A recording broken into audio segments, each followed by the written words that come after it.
All right, type threes. I feel like there's not much more I could say, but I'll probably say a ton. Because I already covered a lot of what the deal is for us. This craving, longing for connection, longing to be precious, precious to someone, to something. And when I think of precious, I think of um, I could not live without you. And I know that sounds very dramatic and very like, that's the dream of all the romantic rom-coms that we see is like, my life, I could not live without you. But there is something in the type three that wants to feel like I have such value that I'm wanted. Someone wants to bring me in and hold me, keep me, delight in me. And that longing seems like, well, there's no way anyone would want me unless I do all the things and I win all the awards and I give them proof that their time and energy spent to be with me and to hold me and to love me was worth it. That I'm the shiniest whatever in the cabinet, trophy in the cabinet, that I am doing my due work. I have this, well, hopefully this doesn't turn into Vanessa shares all her trauma, but who knows? I'm in a very weird mood today. I have this fear with most of my mentors and coaches and anyone who teaches me or whatever, that if I am not a good enough student, and whatever good enough means, it actually to me means like their best student. Because of course it does. If I am not a good enough student, if I am not progressing faster than everyone else, if I am not learning the lessons better than everyone else, if I am not improving more quickly than everyone else, then I am wasting their time. They are going to say, Vanessa, I don't even want to teach you anymore. I don't even want to spend time with you anymore because they're moving faster and they're doing better and you're over here limping along, not working hard enough, not doing a good enough job. So you know what? I'm cutting you from the team. I have this and it comes up for me regularly. In fact, I play a lot of tennis and my last 2 tennis lessons have been awful, like abysmal, like not characteristic of how I typically am in my tennis.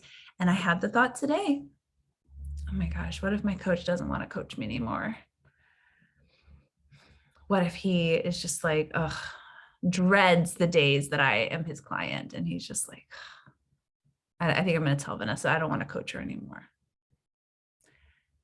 The thought is irrational for many reasons. First of all, I pay him, so he doesn't care. but it's still there. There's still this feeling of, why would you waste your time on me if I am not performing and producing? Right? And that's for threes why we stay in this space of gotta be outstanding, gotta be successful, gotta be exceptional, gotta win, gotta prove, gotta produce. But at the core, it's like, because I want to be wanted. I want to be valuable and seen and precious, right? And of course, when we surround that little gushy part of us, which for threes, it can take us some time to even feel that. I know for me, for a long time, I was like, I don't care. I don't care if anybody doesn't want me. I'm the shit. Like, and it took me a while to start to break that shell and realize that's all I want. That's all I want. So even to get to that space can take us a while, because that's vulnerable to even admit to myself that I want that. And the only way to get it is to let myself be seen in truth. Kind of going back to my first video, to admit that most of my research is TikTok videos that I watched, and I don't read the Harvard Business Review. And yet I still want to have intellectual conversations with people. And there's a part of me that's like, oh, they won't want to talk to you if you tell them you learned it on TikTok. So you can see how there's this feeling of, I have to image craft. I have to become what they will want, or they won't want me. And that assumes that there's nothing in me that would be wanted. So when threes turn toward that part, that longing and that wound, and say, I want you. Right? A lot of this is returning back to that wound in ourselves and loving it. And there is a time and a place where we have to also let others love us and open up to the community and open up to the collective and let others show up for us and start to, I do not believe we can heal in isolation, but I do believe that there is some internal work where we start to strengthen ourselves enough to be able to engage with others and then continue the healing process. And for the type 3, it's, I see you and I want you, even when you're not exceptional, productive, outstanding.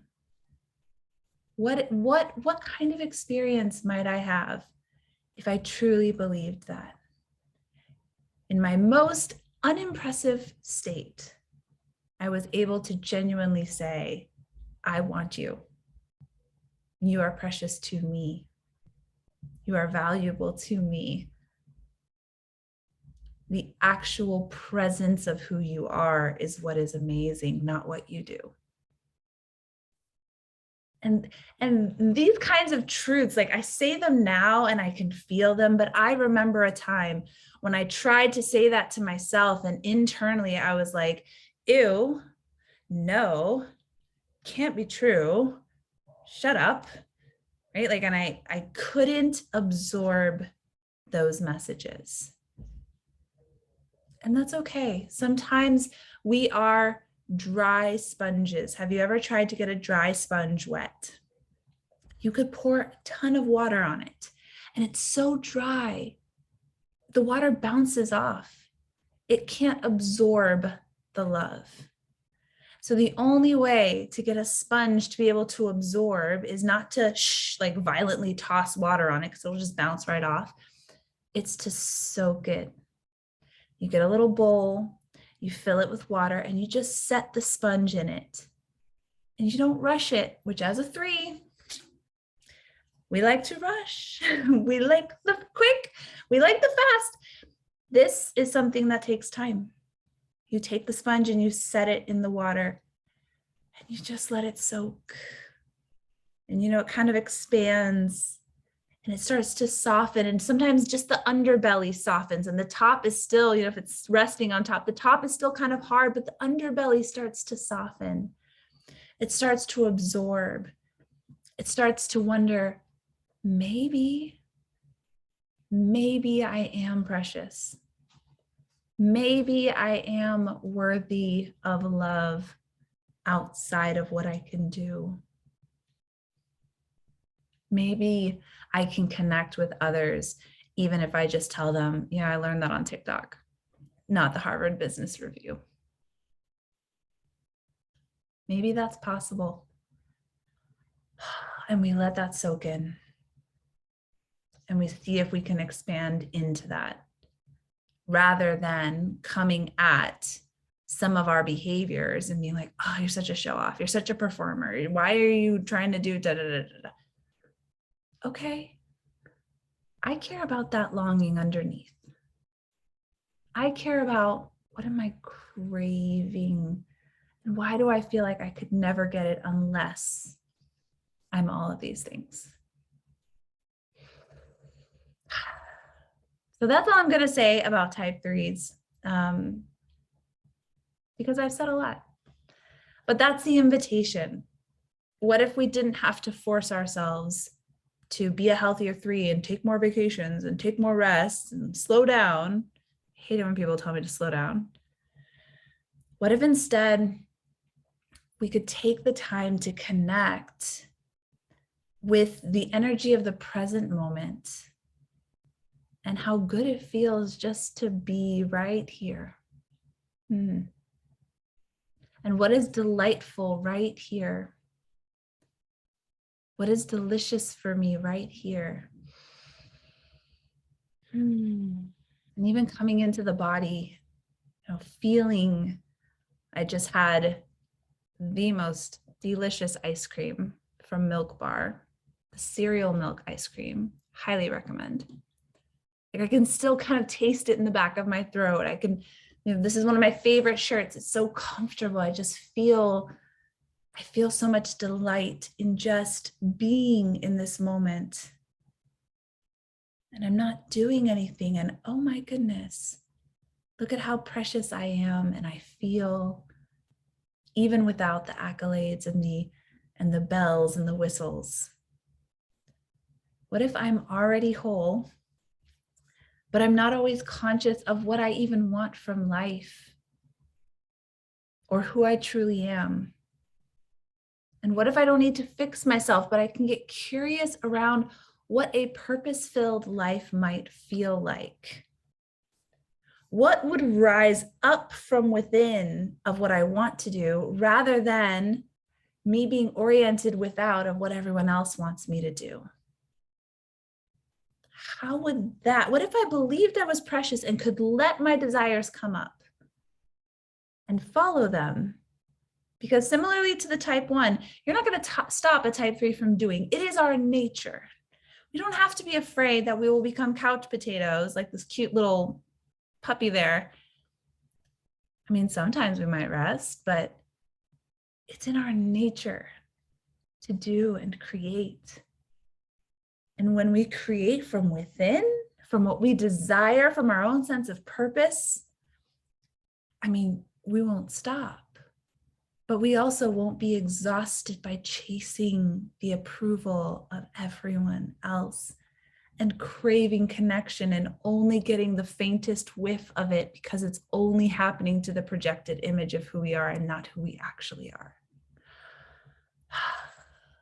These are the things available to us when we start exploring what Enneagram work looks like from the lens of already whole, rather than not enough, gotta fix yourself.